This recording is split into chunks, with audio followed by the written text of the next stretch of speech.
Bonjour et bienvenue au manoir de l'imaginaire. On se retrouve aujourd'hui pour faire le bilan lecture du mois de janvier 2026. Eh bien ce mois-ci, je ne sais pas ce qui se passe. Je ne sais pas si c'est parce que j'ai voulu contrer la déprime hivernale ou si c'est parce que... Bah non, je crois que c'est ça en fait. Je crois que c'est juste ça. J'ai lu 19 livres. C'est énorme pour moi, dans le sens où je crois que c'est le mois de ma vie où j'ai le plus lu. Et le plus fou dans tout ça, et c'est ce qui permet aussi d'avoir 19 livres, parce que ça peut être très long à lire, 19 livres, c'est que j'ai lu des mangas. J'ai lu des mangas alors que ça faisait des années que je n'en avais pas lu. J'ai calculé, ça faisait exactement 19 ans que je n'avais pas lu de manga. Depuis la maternité donc. Non, je rigole, j'ai 34 ans. Mais ça fait quand même 19 ans, enfin... Du coup, je vous propose de structurer cette vidéo d'une façon que je ne pensais jamais faire sur ma chaîne, à savoir, première partie, les mangas, deuxième partie, les romans. Un soir que je traînais sur ma liseuse flambant neuve, je vous fais les gestes. Désespérément vide, non je peux pas dire désespérément vide, elle était pas vide. Désespérément pas pleine, on va dire. Je tombe sur un manga. Paf, nez à nez avec un manga comme ça, là, sur le site de Kobo. Alors il me regarde et me dit « Qu'est-ce que tu veux ?» Et je lui dis « Mais qu'est-ce que tu fais là, toi, dans mes suggestions, en fait ?» Et il dit « Bah, je sais pas. » Donc je me suis dit « Vas-y, laisse-lui sa chance. » Je le mets dans mon petit panier, je le paye, il est à moi, je suis contente, je le commence. Ce manga, c'est The Strange House. C'est un manga de Uketsu aux éditions Kana. Et je m'excuse par avance si je prononce mal certains noms. J'ai lu le tome 1 et dans la foulée, là, comme ça, à 2h du mat, j'ai lu le tome 2. D'ailleurs, il y a le tome 3 qui m'attend, mais j'attends que le tome 4 sorte pour essayer de faire un peu des blocs. Parce que je trouve que c'est trop court un manga, en fait. C'est trop court. Pourtant, je regarde tous les dessins, j'admire chaque planche et tout. Je suis là, waouh, je regarde les détails. Mais ça se lit très vite. Dans The Strange House, on suit un auteur spécialisé dans les affaires occultes qui est en train de discuter avec un pote à lui qui lui dit « Ouais, tu sais quoi, on veut acheter une baraque ?» Et lui dit « Ah oui, ouais, tiens, regarde les plans. » Donc là, l'auteur regarde les plans et il dit « Mais qu'est-ce que c'est que cet endroit-là, sans porte ni fenêtre? C'est très étrange. » Il va dire « Je peux embarquer tes plans ?» Le type lui dit « Oui, bon, de toute façon, en fait, on veut pas la prendre. » Bon, ok. Et il embarque les plans et il va les montrer à un ami architecte et de là débute une énorme enquête. Et je peux vous dire qu'on est extrêmement loin de se douter de ce qui va se passer ensuite. Mais vraiment très loin. Et en même temps, là, j'ai lu que 2 tomes et je suis déjà en mode « Ouah, ça part trop loin », alors je n'ose même pas imaginer la suite. Mais c'est brillant. Et franchement, en plus, j'ai commencé à lire avec beaucoup d'appréhension. Et j'ai une idée reçue très pourrie sur les mangas. Vraiment très pourrie. Vous pouvez me taper, envoyez-moi des cailloux sur la tête. Allez-y. Pour moi, dans les mangas, il y a beaucoup de gens à poil. Et je sais là que les puristes du manga vont dire mais t'es complètement fêlé ma pauvre, enfin ça dépend du style de manga que tu lis. Oui. Mais cette idée elle me vient pas de nulle part quand même. C'est-à-dire que quand j'étais ado, j'avais plein de gens qui me conseillaient des mangas et à chaque fois j'étais là en train de lire mon petit manga en mode ouh, petit instant cosy et là bam, ouh, l'anatomie. Et je sais pas, moi ça m'a un petit peu freiné et c'est ce qui a fait d'ailleurs que je n'ai plus lu de manga pendant 19 ans. Encore une fois, il y a pas de souci, vive l'anatomie, mais c'est juste que c'est comme le smut dans les romans. C'est comme le smut, voilà, si ça n'a pas vraiment une importance capitale, si ça ne fait pas avancer l'histoire, pour moi, c'est gratuit et inutile. Donc j'avais peur de ça, là. Quand j'ai commencé The Strange House, j'étais là, bon, quand est-ce que va débarquer quelqu'un à poil? Bah, en fait, il n'y a personne à poil. Ou alors, en tout cas, s'il y a quelqu'un à poil, ça m'a pas choqué parce que ça devait être naturel que cette personne soit à poil. Donc soit c'était naturel, soit ça faisait vraiment avancer l'histoire et ça m'a pas interpellée. On est vraiment là dans une enquête policière, paranormale. C'est très étrange tout ce qui se passe. Il y a des données comme ça qui tombent, qui révèlent des choses assez dinguissimes à chaque fois. Enfin, je me suis régalée à le lire. Je dirais que le tome 1, il est un peu plus là pour installer les différentes pièces du puzzle. Et dans le tome 2, là, ça y est, on y va. On rentre dans le vif. Et on commence à avoir des choses qui se révèlent et c'est juste trop fou. Je suis vraiment en train de me retenir de lire le tome 3 parce que je me dis, vas-y, attends qu'il y ait le 4, tu feras une grosse lecture, tu liras 2 tomes d'un coup. Mais je sais pas si je vais pas craquer en fait. J'ai zéro volonté, c'est incroyable. Les dessins, ils sont hyper immersifs. Vraiment, les dessins de ce manga sont magnifiques. Ils sont plutôt froids, plutôt épurés, et ça colle complètement au style, ça colle à cette enquête qui est glaçante finalement. Ensuite, j'ai lu Qui a vu le pan danser.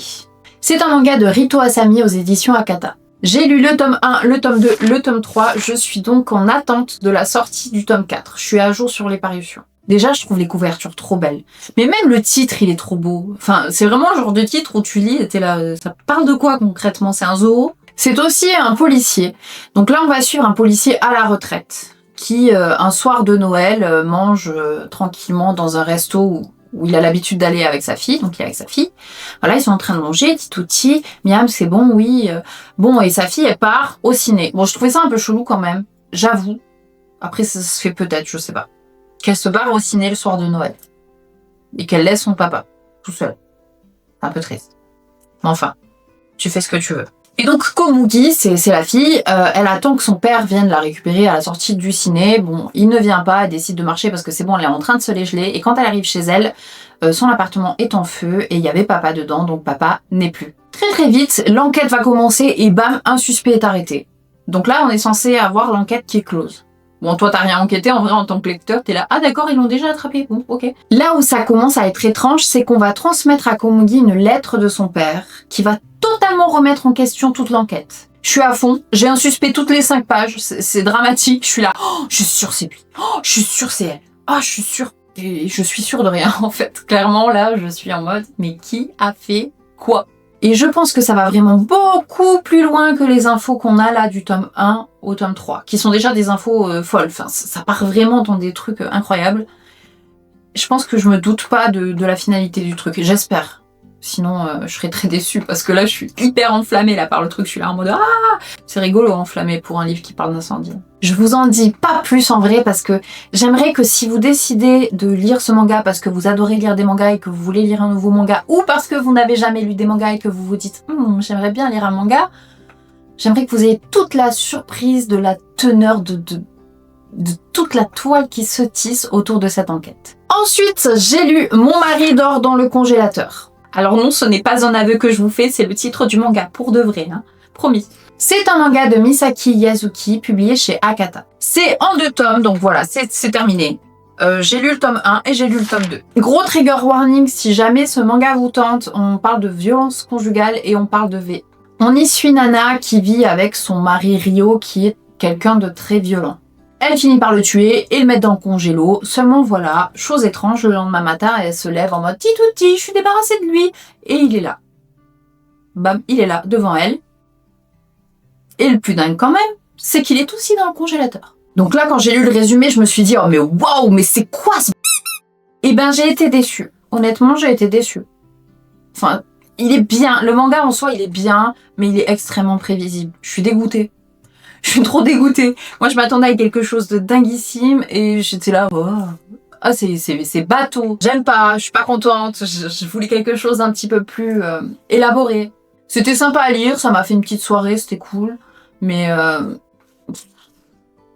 heureusement que ça fait que 2 tomes. Je pense, honnêtement, j'aurais fait, je sais pas, j'aurais lu 18 tomes pour arriver à ça. Ah, mais ça va pas. Du coup, si vous le lisez ou que vous l'avez déjà lu peut-être, n'hésitez pas à me donner votre avis, enfin qu'on échange un petit peu dessus. Est-ce que vous vous attendiez à ça comme fin, comme dénouement? Est-ce que vous avez été surpris? Voilà, j'aimerais bien échanger avec des gens parce que je suis un peu toute seule dans mon truc là, je suis en mode mais waouh, ça c'est... Donc bref, je vais arrêter de parler parce que je vais trop en dire.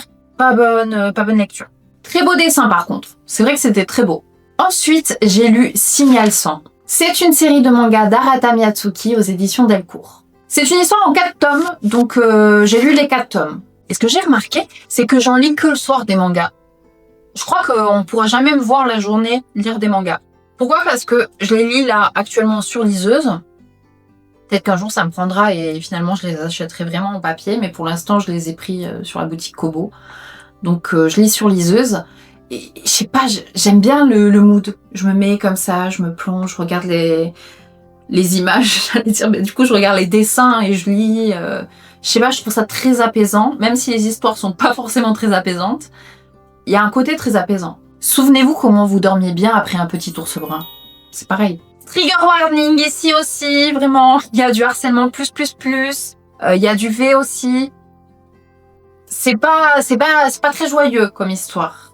C'est même pas du tout joyeux d'ailleurs. Le concept est assez fou, le concept est assez trash et le concept est assez dérangeant, je dois dire. On y suit Monsieur Shimobe, qui est le professeur principal d'une classe qui est vraiment pas cool avec lui. Mais vraiment pas. On est clairement dans du harcèlement de cette classe envers le professeur. Moi, ça m'a retourné un peu l'estomac. J'étais là, ah, mais comment tu peux faire ça? Enfin, le monsieur, il est venu t'apprendre des choses. Comment tu peux le maltraiter comme ça? Il décide de rassembler les élèves de cette classe dans une salle de projection et il leur passe un petit film, mais pas n'importe lequel. Ce film-là va les hypnotiser. Monsieur Shimobe va par la suite mettre fin à ses jours et il va quand même donner une dernière info avant, puisque cette hypnose collective va avoir des répercussions dramatiques dans le sens où il y a 100 actions, qu'il appelle 100 signes. Mais en gros, c'est 100 actions à ne surtout pas faire, sinon tu mets fin à tes jours. Enfin, t'as pas le choix. Ton cerveau est programmé pour que tu mettes fin à tes jours si tu fais une de ces 100 actions. Et évidemment, bien sûr, il ne dit pas. Il ne dit pas quelles sont ces 100 actions. Il est là, voilà, démerdez-vous avec ça, choose les nazes. Donc tout le long des 4 tomes, on suit l'évolution de cette classe hypnotisée et leur recherche de ces actions à ne surtout pas faire. Fatalement, pour bien rechercher, il va falloir faire des trucs. Enfin, c'est très hard, hein, c'est très hard. Le concept est quand même assez dingue. J'ai trouvé le tome 2 un petit peu en dessous par rapport aux 3 autres. Néanmoins, ça reste une excellente histoire qui, je trouve, a un petit peu des vibes à la Squid Game. Pas dans l'idée où il y a des épreuves, mais plus dans l'idée où une action banale peut avoir d'immenses répercussions. C'est un manga que j'ai trouvé quand même assez dur parce que il est très vrai. Le harcèlement est vachement abordé dedans et malheureusement, ce sont des choses qui, bien que dégoûtantes, dérangeantes, sont possibles. Et enfin, le dernier manga que j'ai lu ce mois-ci, c'est 100 jours avant ta mort. C'est un manga de Migara aux éditions Glénat et je n'ai lu que le tome 1. Je m'arrête là. Je continue pas, je lis pas les autres tomes, je m'arrête au tome 1. C'est un abandon de série. Et normalement, c'est un manga qui fait 6 tomes. Le concept, il est super. Il est dinguissime, vraiment. C'est peut-être le problème, c'est que j'avais trop d'attentes. On a Taro qui décide enfin d'avouer à son ami d'enfance Uni qu'il est amoureux d'elle. Il est amoureux d'elle depuis toujours. Le truc, c'est que Taro, il possède un pouvoir assez chelou, dans le sens où quand quelqu'un a moins de 100 jours à vivre, quand il reste à quelqu'un moins de 100 jours à vivre, il y a un décompte qui s'affiche là, et il voit ce décompte, voilà, chaque jour, diminuer, pour arriver à la mort de la personne. Et là, le truc horrible, c'est que ce décompte-là de 100 jours vient de s'afficher sur Umi. Alors, je sais pas ce que vous en pensez, vous, mais je trouve que le concept, de base, il est super. Et je l'ai trouvé lunaire, ce manga. Il est lunaire. Déjà, niveau dessin, je trouvais ça pas très top. Je trouvais que les traits étaient un peu bâclés, un peu ronds, un peu... Alors, je m'y connais pas du tout. Et peut-être que si vous êtes habitué à lire des mangas, vous pourrez me répondre. C'est un manga qui est à partir de 13 ans. Donc, je me suis dit, peut-être, il y a une volonté de faire des trucs un petit peu plus ronds quand c'est plus jeune. Et en même temps, en face, j'ai The Strange House, qui... C'est quoi cet accent? The Strange House, qui est, lui, à partir de 15 ans, c'est pas si loin, et qui est vraiment hyper qualitatif au niveau du dessin. Voilà, moi ça m'a dérangé, je trouvais ça très enfantin comme dessin. Mais ma plus grosse déception sur ce manga vient du fait que je le trouve vraiment très creux. Après, c'est mon avis, mais je me dis que quand on t'annonce qu'il te reste 100 jours à vivre, ta positivité, là, ta positive attitude, elle se tarit quand même un petit peu. Enfin, je sais pas, c'est grave la mort. Après, on est mort, quoi.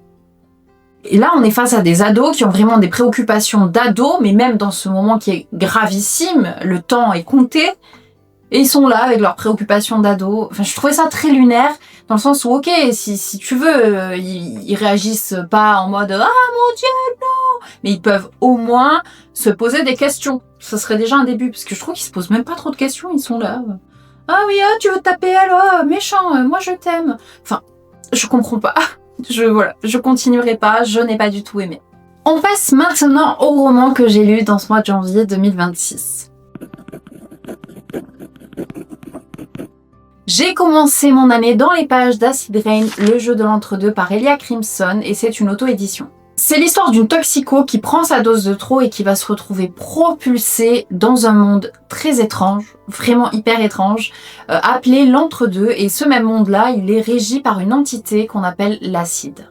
Et donc après être arrivée dans l'entre-deux, elle a 90 jours pour trouver sa mission qui lui permettra de quitter cet endroit. C'est un one-shot, mais qui a pour vocation de faire partie d'une série de livres interconnectés qui s'appellera le Karana Multiverse. Déjà l'univers, mais l'univers il est incroyable, l'univers il est fou, il est original, il fait très Alice au pays des merveilles dans ce concept de folie, de loufoque, des choses, elles ont presque pas de sens des fois, mais ça passe très bien, enfin c'est... Voilà, l'univers, il est d'une richesse, mais waouh! L'imagination de l'autrice, c'est dinguissime. Vraiment dinguissime. Et là, je me dis, si elle exploite cette imagination dans tous les livres qu'elle veut interconnecter, là, ça risque de donner un monde, un univers, du coup, je le répète, mais un univers d'une qualité incroyable. Le rythme est très bien maîtrisé, on ne s'ennuie jamais. C'est quand même une petite brique, il fait 600 pages, un peu plus 600 pages je crois. C'est quand même une petite brique, mais on ne s'ennuie pas une seule seconde. Ça c'est un gros point fort, mais je trouve aussi que pour le coup ici c'est peut-être un petit point faible. Dans le sens où il y a beaucoup d'infos.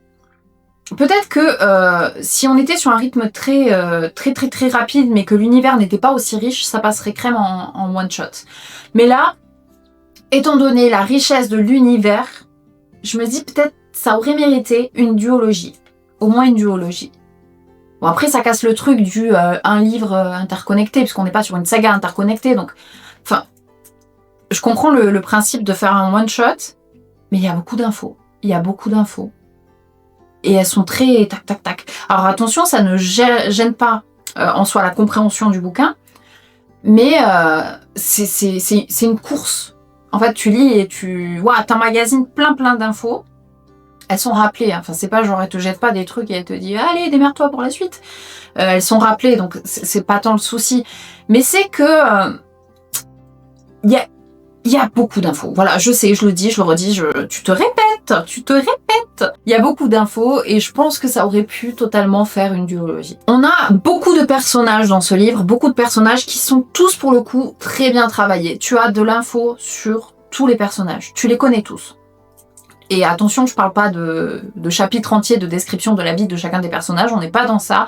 On est vraiment sur quelque chose de très bien dosé en termes d'informations données, pour donner de la profondeur aux personnages et en même temps pour te permettre d'avancer dans l'histoire, pour pas que tu traînes non plus à connaître la vie de Micheline, voilà quoi. Il n'y a pas de Micheline dedans, mais bref. C'est vraiment bien dosé en termes de description, c'est assez immersif pour que tu puisses t'attacher au personnage et assez détaché pour que tu puisses avancer. J'ai été quand même, je l'avoue, un petit peu freinée dans ma lecture par notamment les répétitions. Je trouvais qu'il y avait pas mal de répétitions. C'est vrai que quand t'es là, t'es concentré, tu lis et t'as un mot et tu le revois 2 secondes après, enfin... Ça m'a freinée dans ma lecture et il y a aussi certaines structures de phrases qui m'ont freinée. Donc ma lecture a néanmoins été freinée par des répétitions et par des structures de phrases que je trouvais, alors c'est mon regard à moi, hein, mais que je trouvais pas forcément bien construites des fois. Bah après ça découle quoi. Je veux dire, s'il y a des répétitions, forcément la structure elle est un peu... voilà. Sur ça, c'est le point négatif que j'aurais à dire sur ce roman. Mais alors j'ai quand même une certitude, c'est que les prochains livres d'Elia Crimson, je vais les acheter.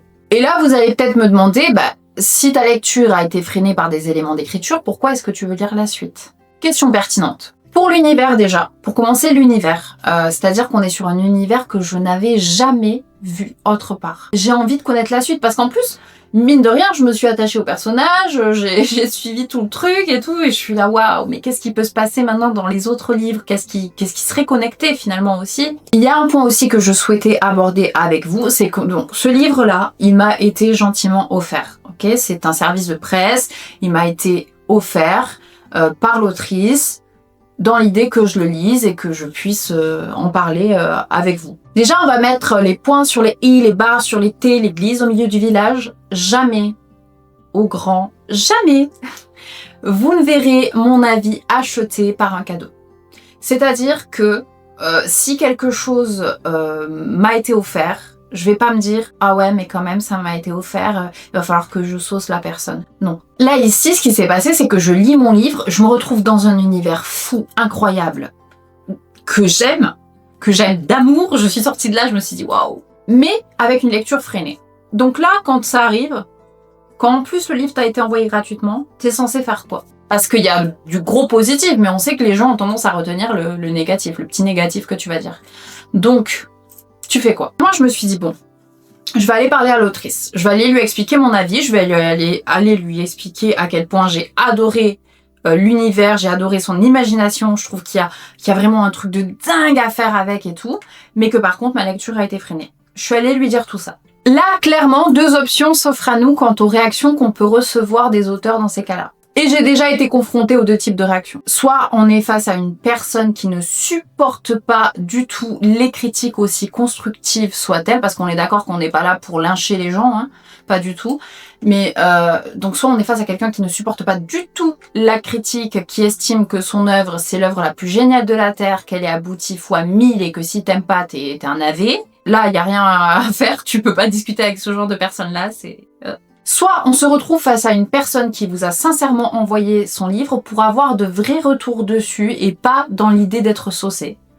Et là naît un échange humain, là naît un échange constructif et un échange même agréable, je dirais. Et donc Elia Crimson, c'est le second type de personne. C'est quelqu'un avec qui j'ai pu discuter des points qui m'avaient un petit peu dérangé dans son livre. Et qui a été mais un amour. Et les gens comme ça, j'estime qu'ils sont passionnés. Ce sont de vrais passionnés et ce sont de vraies personnes humaines. Et j'aspire sincèrement à soutenir des gens comme ça. Pour résumer, Acid Rain, le jeu de l'entre-deux, c'est un univers qui gagne sincèrement à être connu. Vous savez maintenant qu'il y a des répétitions qui peuvent freiner votre lecture et des structures de phrases qui peuvent freiner votre lecture. Et encore, ça c'est mon avis à moi. Si ça se trouve, vous, ça va pas vous perturber. Quoi qu'il en soit, j'estime que c'est une autrice à soutenir et c'est ce que je vais faire. Ensuite, j'ai lu L'Outsider de Stephen King, publié chez Le Livre de Poche. Ça faisait bien longtemps que j'avais pas vu mon petit pote Stephen. Je crois que ça se dit Stephen King d'ailleurs, non? Y a pas un délire comme ça où en fait là-bas Stephen ça se dit Steven?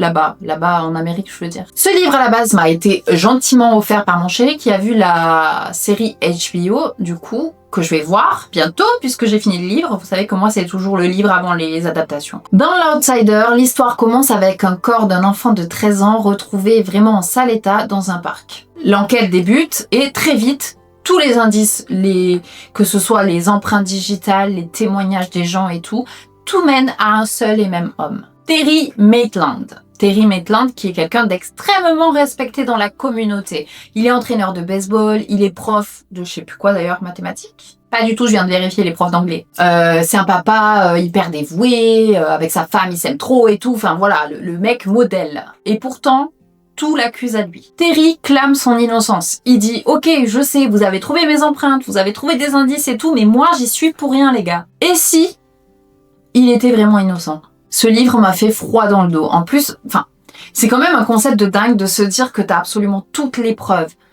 Mais les preuves les plus folles, les plus biologiques aussi. Enfin voilà, je veux dire les empreintes et tout, t'as tout qui mène à ce type et pourtant le gars, il jure sur la tête de je sais même pas qui que c'est pas lui. C'est un petit pavé de 800 pages là, quand même, donc un beau bébé.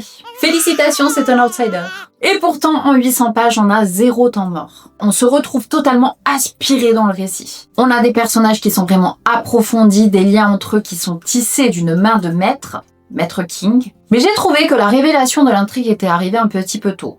Alors c'est vrai que bon, sur 800 pages, elle est arrivée après les 3/4 quand même, donc on peut se dire c'est pas trop tôt. Mais j'avoue que quand j'ai lu la révélation, j'étais en mode ah ben non, c'est déjà qu'est-ce qu'on va faire tout le reste du temps là? Qu'est-ce qui va se passer dans toutes les pages restantes? Je préfère presque quand il y a une révélation dans les 2-3 derniers chapitres parce que là, dans l'Outsider, la tension a été tellement importante que quand il y a eu la révélation, il y a eu un relâchement. Mais même un relâchement de la lecture. Vous voyez, j'étais en mode... Ensuite, j'ai lu Prime Time de Jay Martel aux éditions Super 8. Je vous l'avais dit, j'ai d'abord été perturbée par les similitudes physiques de ce livre-là et du livre Prime Time de Maxime Chatham. Même titre, couverture assez ressemblantes quand même, hein. J'étais très perturbée.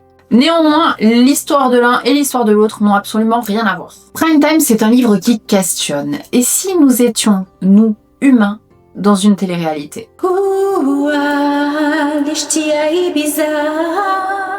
Dans ce livre, la Terre entière est une télé-réalité. Et c'est même le programme le plus regardé de la galaxie tout entière. On est des stars. Le souci, c'est que les audiences commencent à chuter. Donc, ils vont se dire, bon, allez, on a fait notre temps avec la Terre, on va déprogrammer ce programme-là. Mais quand même, on va pas les quitter sur un truc un peu pété. On va leur offrir un bon gros épisode final qu'on va sobrement intituler « La fin du monde ». La première chose que j'ai à dire sur ce livre, c'est qu'il est vraiment politiquement incorrect. Hein. Vraiment, alors là, lui, le type, il écrit comme si il pouvait jamais rien lui arriver. Il écrit comme s'il en avait rien à foutre de tout, comme s'il avait plus rien à perdre. J'étais en mode waouh, il se lâche le monsieur. Ben en fait, j'aime beaucoup ce côté-là. J'aime beaucoup le côté je m'en fous, je dis ce que je veux. Même si des fois j'étais en mode ça va pas ou quoi. Je sais pas, j'avais un peu un attachement pour la plume de l'auteur. J'étais là, oui, ils sont pas les reins, ils sont pas les steaks. J'aime bien prendre des petits taquets là, comme ça, des petites pichenettes de la part des livres. Les personnages sont complètement barrés, c'est hyper drôle, c'est très loufoque. Je me suis pas forcément attachée à eux parce que, en vrai, je trouve qu'il manquait de profondeur, les personnages. Il manquait vraiment de profondeur. Après, est-ce que c'est pas voulu finalement? Parce que je me dis, la télé-réalité, c'est très souvent superficiel, c'est pas très profond, c'est pas... Finalement, est-ce que les personnages n'ont pas été plus développés que ça parce que ils sont dans une télé-réalité? Alors, c'était une bonne lecture. Ça se lit tout seul. Ça, pour le coup, on tourne les pages sans s'en rendre compte. Parfois, il est vrai que c'était un petit peu prévisible. Mais ça change. Et ça heurte pas mal d'ailleurs. Ensuite, j'ai lu mon coup de cœur du mois, qui est Wolfwood de Mariana Baer aux éditions Ozu. Alors, les partenaires 2026 Ozu Roman ont reçu un mail avec la proposition de livres à recevoir en janvier. Et moi, j'en avais choisi qu'un. J'ai choisi Wolfwood parce que c'était vraiment celui qui m'attirait le plus. Déjà de base, tout simplement parce que ça parlait de peinture. Dans Wolfwood, on va suivre Indigo et sa mère Zoé qui ont une vie vraiment pas simple du tout. Elles vivent dans la pauvreté. Elles ont pas beaucoup de moyens. C'est vraiment galère. Elles ont du mal même à manger des fois. Enfin, ça va pas. Le truc, c'est qu'il y aurait quand même un moyen de gagner beaucoup d'argent. Il y a des années, Zoé, donc la maman, a peint une série de tableaux qu'elle a intitulée Wolfwood. C'est une série de tableaux qu'elle n'a pas terminée et aujourd'hui, il y a une galerie qui lui dit « Bon, si tu veux bien, tu pourrais finir cette série et on va vendre tes tableaux ici, quand on va les exposer, on va les vendre ici. » Finalement, c'est un petit peu compliqué, donc c'est Indigo qui va décider de terminer la série de tableaux de sa mère, mais les toiles ne sont pas si inoffensives qu'on pourrait le croire. Alors, grosse claque avec une pincée de chialade pour ma personne avec ce livre. Il m'est arrivé un truc qui m'est pas arrivé depuis des années. C'est celui d'être couché dans mon lit, là, en pleine nuit, et de me dire « Oh, j'ai envie de savoir la suite, je vais me relever, je crois. Je vais aller lire la suite. » Dans ce livre, donc, le thème central, c'est la peinture, mais on aborde aussi, entre autres, la relation mère-fille. Et un sujet que je trouve très intéressant, c'est l'influence de l'artiste sur son art et l'influence de l'art sur l'artiste. La structure des personnages d'Indigo et Zoé, elle est hyper bien menée. C'est vrai qu'on n'a pas beaucoup d'infos, par contre, sur tous les autres persos, mais c'est pas dérangeant dans le sens où là, elles sont centrales.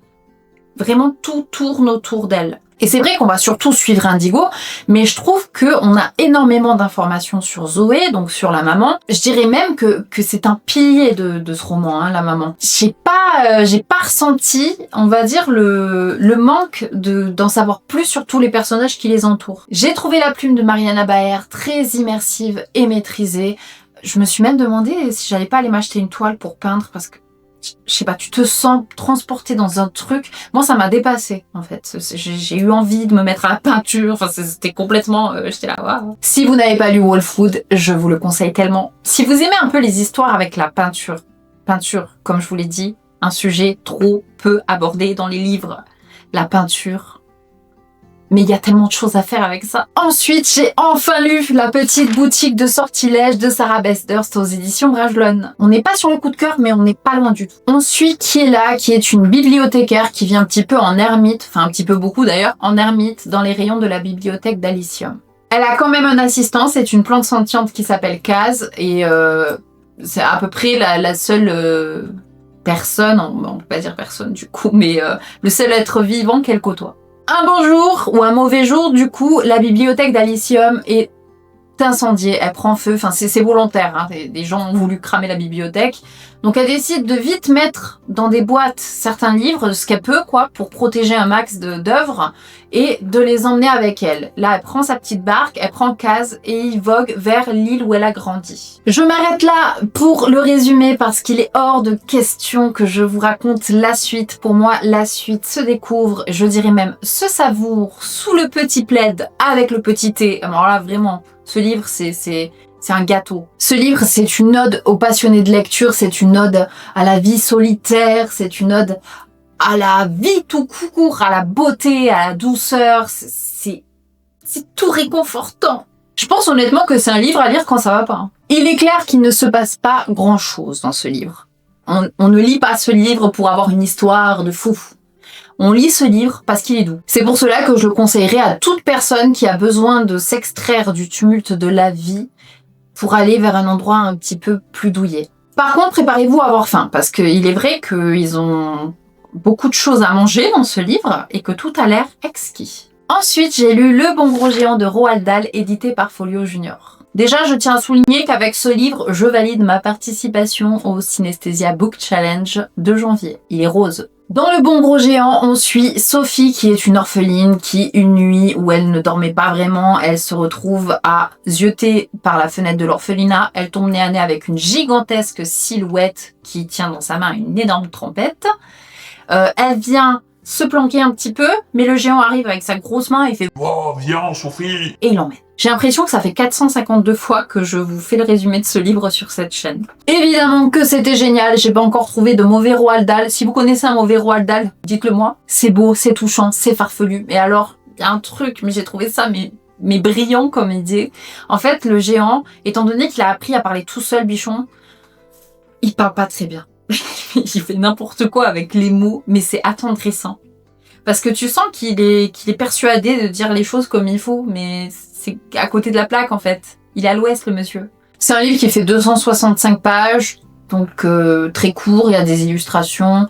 Franchement, je l'ai lu un petit après-midi comme ça, posé, c'était parfait. J'ai trop aimé. De toute façon, les Roald Dahl, pour moi, c'est la valeur sûre. Et enfin, j'ai lu La clinique du Dr H de Mary Higgins Clark aux éditions Le Livre de Poche. Ce livre, il traînait dans ma pile à lire depuis 2020. Et en plus, je n'avais jamais lu de Mary Higgins Clark. Donc là, en janvier, je me suis dit, bon, allez ma cocotte, vas-y, chaud, go. En plus, t'aimes bien lire les enquêtes en ce moment, donc vas-y. La clinique du Dr H, c'est l'histoire de Cathy Desmaillots, qui est adjointe au procureur, je crois, il me semble, oui. Et qui un soir a un petit accident de voiture. Rien de très grave, mais elle doit être hospitalisée pour la nuit, sous surveillance. Et au milieu de la nuit, il lui semble avoir vu quelqu'un mettre le corps d'une femme, dans un coffre. Le lendemain matin, il y a une enquête qui est ouverte plus loin pour une femme qui aurait mis fin à ses jours, mais il est vrai qu'il y a beaucoup d'éléments qui ne confirment pas cette version. Alors c'est la première fois que je lis un livre où on sait déjà tout de suite qui est le coupable. C'est dit direct. Donc dans tout le livre, on va suivre l'enquête, alors que nous on sait, mais on va suivre aussi du coup les réactions de la personne qui a fait le truc. Elle est en mode oh non, pas par ici, oula, regardez là-bas, ha ha. Non, c'est pas ce que vous croyez. C'est très étrange comme concept de savoir déjà qui a fait le truc. De savoir à l'avance, je trouve qu'il y a moins de surprises à la fin. Bah, fatalement, il y a moins de surprises, bien que il reste quand même des choses à découvrir. Hein.